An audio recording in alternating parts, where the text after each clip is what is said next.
of God in verse 1 as dear children. We talked about the fact that as Christians we wear the name of Christ, and how important it is for us to wear that name appropriately.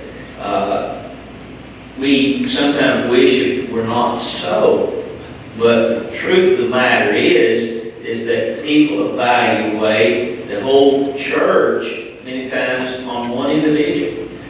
They will look at you because you're the one they know, and they will assume that everybody else is someone like you, or like me.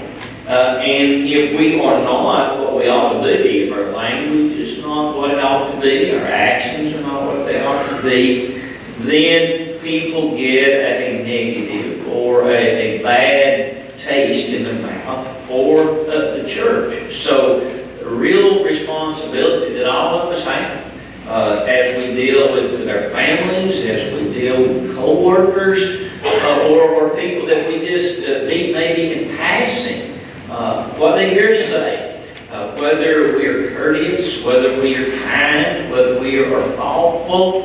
And in that 32nd verse there, being kind to one another, tender-hearted, forgiving. And Jesus set that kind of an example before us of the compassionate, forgiving heart. And so, as he leads into chapter 5, he's challenging us to be imitators of God. He talks about walking in love in verse 2. We dealt with that. Walk has to do with the way that we live, the way that we would conduct ourselves.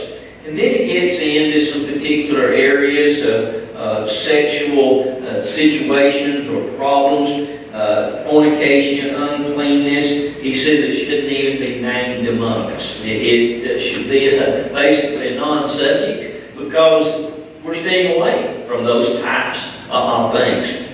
And so that we're living in such a way, as he says, as is fitting. You know, what is fitting? You don't hear that expression so much anymore, do you? But I think there was a time years ago when people talk, well, you know, what's fitting in this situation? And people would look to see what the Bible says. What does God think about the situation? And we still, of course, should do that as well. He continues those types of things all the way down to verse 5. Again, he talks about empty words and that type of thing. And in verse 7, he says, therefore, do not be partakers with them, those that would, throw their morals out, those that would disregard sexual restrictions and laws that we find in the Scriptures, those whose language is disrespectful and immoral. He says, don't be partakers of that. Don't be a part of that.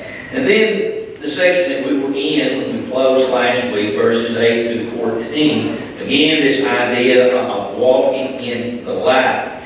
He says, you were once darkness. And you find that expression numerous times in the Bible, where the sinful life is described as darkness, and the spiritual life is defined as light. He says, walk as children of light.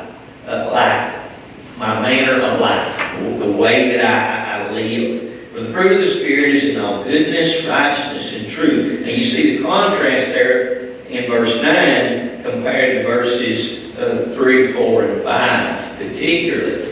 Here's darkness, and here is light. So you and I, as Christians, trying to do what we ought to do, he tells us that it's goodness and righteousness and truth. Those are things that we should be very conscious of and strive to have those characteristics. You know, what is right?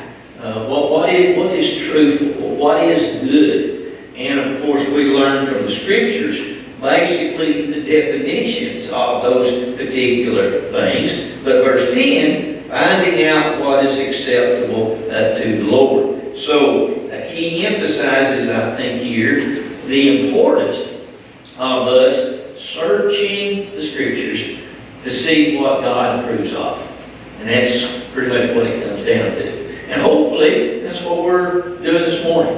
We're looking to see, what does God approve of? What we see in our liberated society, our politically correct world, as it is called, we see more and more of an emphasis on individuals' right to choose for themselves. You could even bring the abortion issue into that. You could bring in the same-sex marriages. On and on. You could go with things that God does not approve of. And yet we live in a world where man more and more wants to decide for himself what is good or what is right or what he likes or what he wants.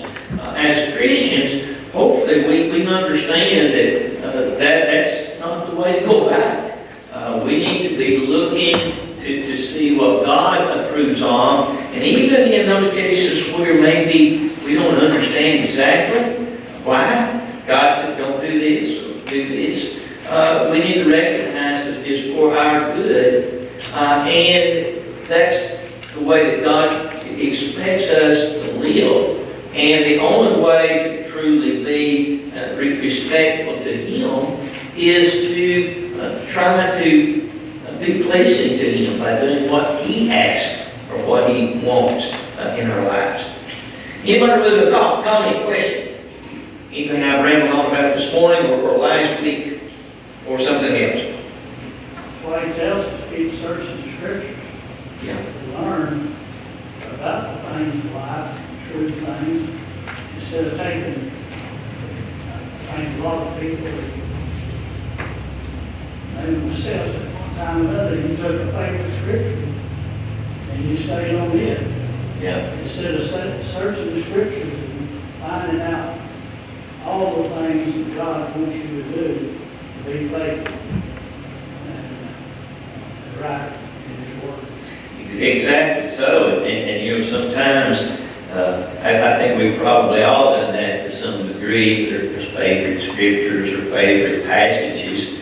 And if we keep studying, sometimes we may find out that we've taken some of that out of context a little bit. We've highlighted one little idea rather than looking at the whole section or the whole paragraph or the book itself to see exactly what the writer had in mind.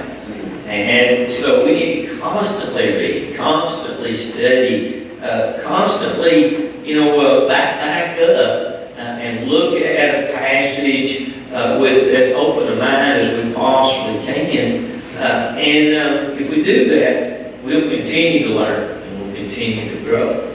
Anybody else with a thought there?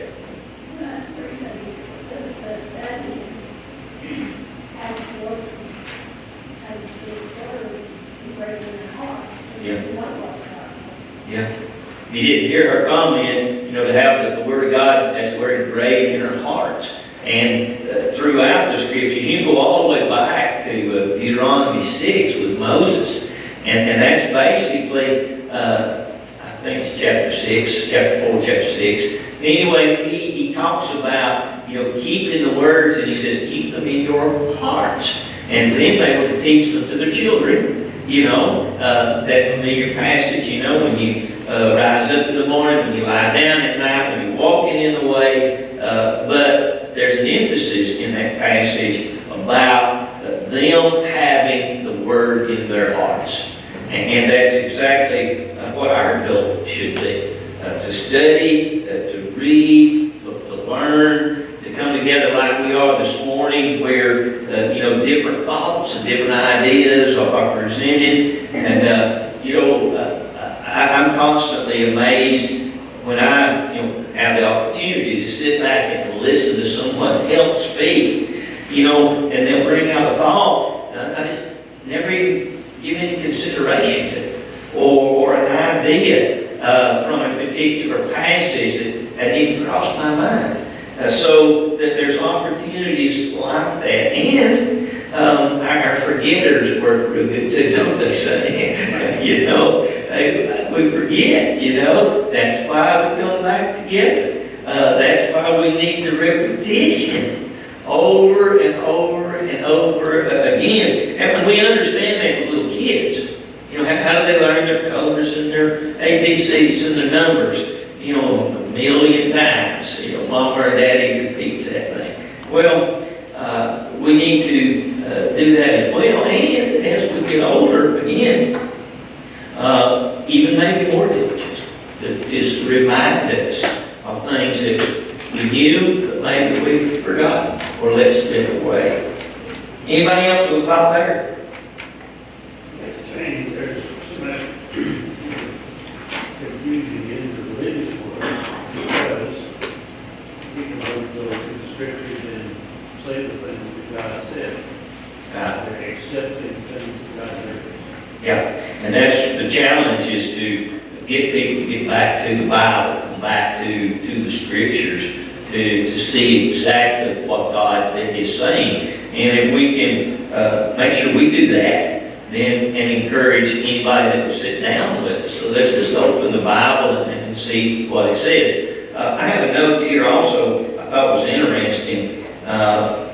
Mentioned the fact in reference to light and darkness that merchants, they didn't have the lighting that we have today. So when you would go into an area where you had the merchants selling their wares, many times they would have to bring whatever they were trying to sell you, they would take it outside so that you could actually see it and examine it in the sunlight or the daylight.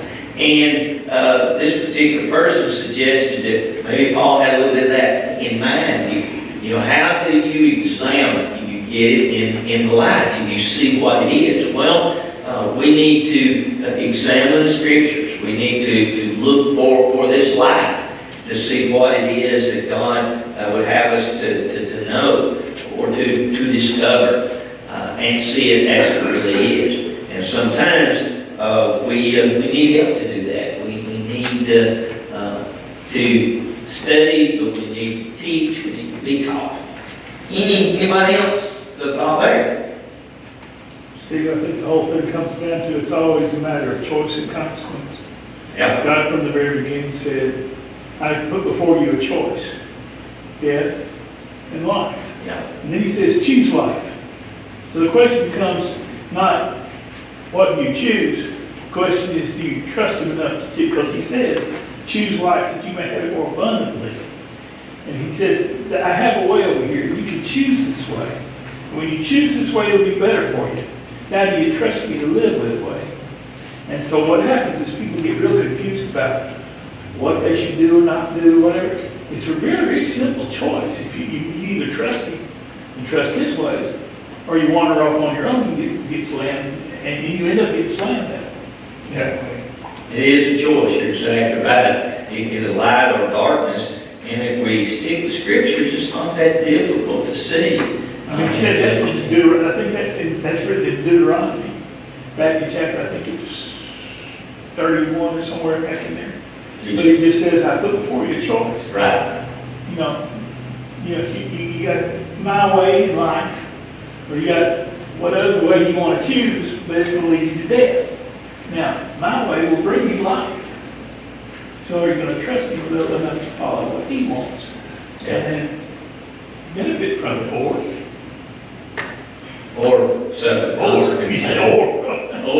else, right? Yeah. So like our parents used to say, or else you knew that you'd had it, you know, you come down to that. So you had a choice. Good point. Okay, verse 11, and have no fellowship with the unfruitful works of darkness, but rather expose them. You know, who do we, I don't know what kind of expression the kids use today, but used to say, you know, who do you hang out with? You know, who you spending your time with?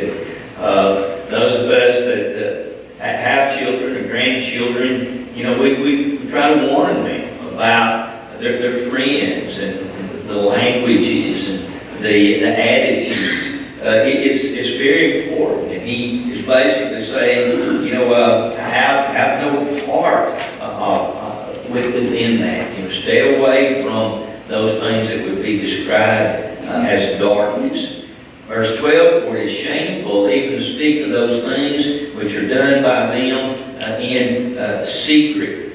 Don't know exactly what all Paul might have had in mind there, but he may have had in mind some of the idolatrous worship practices. We talked about that particularly in our study 1 Corinthians, but Ephesus in some ways was about as bad, where you had the temples to the false gods, and there was religious prostitution, which just seems so foreign to anything that a Bible believer can imagine. So Paul may have had in mind some of those types of things here. These folks were in that city, and they were aware of these activities, and maybe some of them even had participated in them. We know that was true in Corinth, for in 1 Corinthians 6, Paul gives a long list of adultery and fornication and all these things, and then he says, such were some of you. So they come out of those things. And it must have been a real struggle for them to move away from the heathen practices, the types of things that they did, and called it worship. And so they needed to be separate, they needed to be pure, they needed to move away from those things. And even if some of these things were done in secret, that didn't make them any less wrong. They were just as wrong. And we need to recognize that in our own lives. We do something that we shouldn't do, and nobody knows about it, or at least nobody out here in Dayton knows about it. Well, it's still a secret, right? And it has to be repented of. It has to be apologized for. Whatever the thing is that we need to do, we need to recognize that just because a thing is secret doesn't mean that we can ignore it. He says, but all things that are exposed are made manifest by the light, but whatever makes manifest is light. So when we put it alongside what the Bible says, whatever our situation may be, whether it's gossip or slander or wrong use of the tongue, whether it's our actions, we need to take whatever we do and how we live and lay it alongside of what the Scriptures say, and let the light shine on it. And then we can determine. And as Bob was pointing out, many times it just comes down to a choice. Do I do what God wants me to do, or I continue to do what I want to do? And obviously the consequences are pretty severe there if we choose to do wrong. Anything else there? So basically, whatever we're talking about, the gospel will expose the rightness or the wrongness of the thing. Verse 14, back to 4. And you notice that he uses that word again and again. He'll make a point, and then he gives a conclusion. Here's his conclusion, particularly going back, verse 7, you have, therefore be partakers of them. That's first few verses. You have that same word beginning in verse 14. Therefore he says, awake, you sleep, arise from the dead, and Christ will give you light. Don't know exactly who said that. Your Bible may give a reference over to a couple of passages in the Psalms, but from my study, I couldn't find that passage exactly anywhere.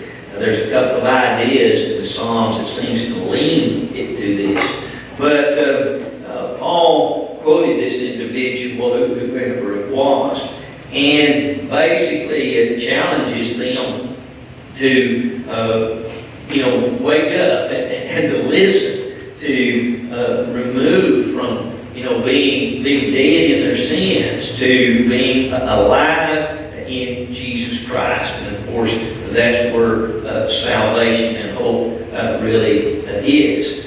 They had maybe sunk so deep into heathenism and idolatry that it was almost like they were asleep. They needed to wake up. And that's something that we've probably been told as we grew up. You need to wake up here. The way you're headed is the way of destruction. Use your head. We would tell our kids, think before you leave. And Paul in the scriptures is telling us that very same thing from maybe a much more serious standpoint. Anything there? In verse 15, he says, "See then that you walk circumspectly, not as fools, but as wise." Circumspectly is simply another way of saying be careful. Maybe you have another definition or a better definition. But he's saying, be careful. Don't walk like some foolish person would walk. Be intelligent. Have our rules by the way we live, and make sure that those rules are correct, and continually check and look to be careful and be strict with ourselves. So he's basically saying that great consideration needs to be given to our lives and to our work. It is something that's very, very serious if we want to please God. We can't just sort of float along through life, not taking seriously the responsibility that is put upon us to live in a way that we're going to be pleasing to God. And it needs to be evaluated, it needs to be looked at very carefully. And he gives the reason for it, verse 16, redeeming the time, because the days are evil.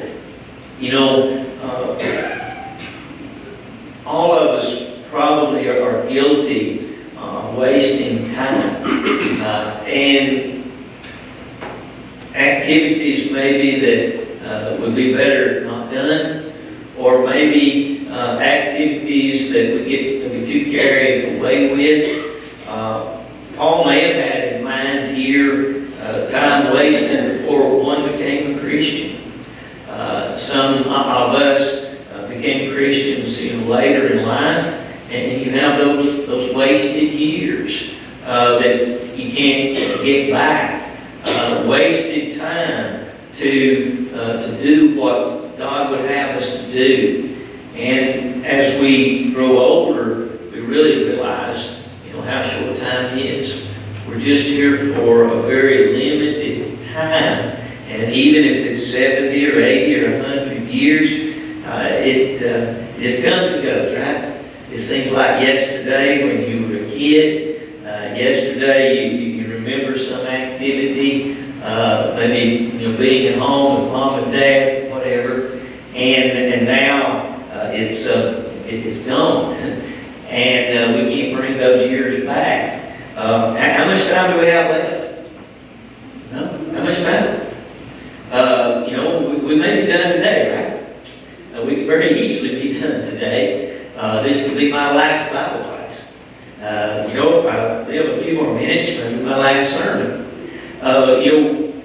How seriously should we take that? And I think as we look at that, especially in maybe inviting or talking to somebody about their soul, time's running out. Probably all of us have somebody that we have thought about talking to. Somebody that we've started to invite in a conversation in a different direction. Or maybe it's somebody that we haven't talked to, but we plan to talk to them again. But life got in the way. We haven't done that. I hope that all of us would think carefully about this, and even today, this afternoon, make that phone call, make that visit, invite invite, to encourage, to teach. Those opportunities, and it might not be you, it might be them. You know, they may suddenly have a heart attack and be gone or be in an accident. You just don't know. And the Bible makes that very plain that we just don't know. And he says here that, you know, the days are evil. Evil abounds around us. And we see that in our country. We see that in our world. And so the responsibility for godly people, the responsibility for Christian people, for those of us that love the Bible, the responsibility, you know, it is even greater.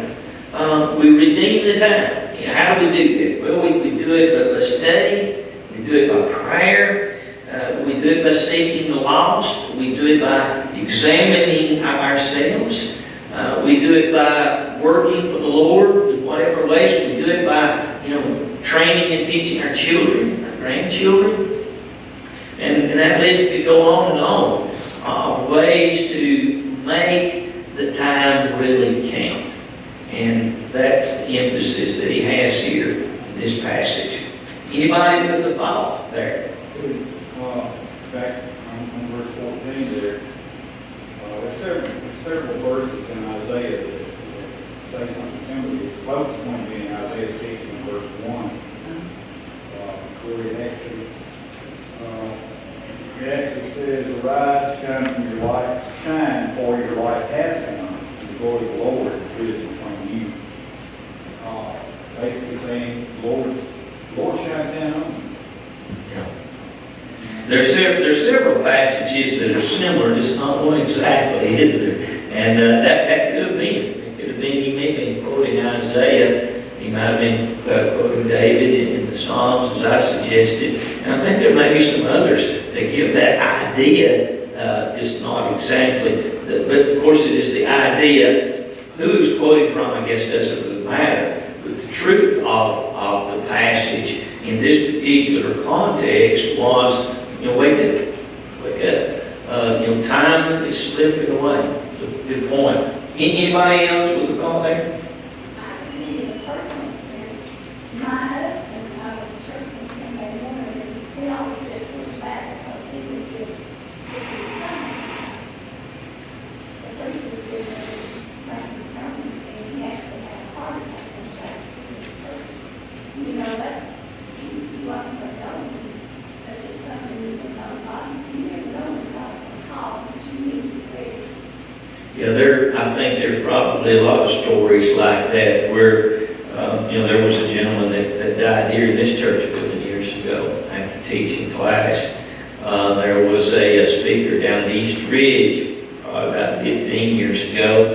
And I don't know if he'd just spoken or he was getting to sing on the front pew. He had a massive heart attack and died. There was a preacher in California who extended the invitation.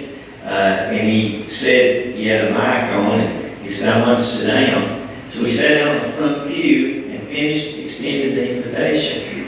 And as the folks stood up to sing the invitation song, he fell over.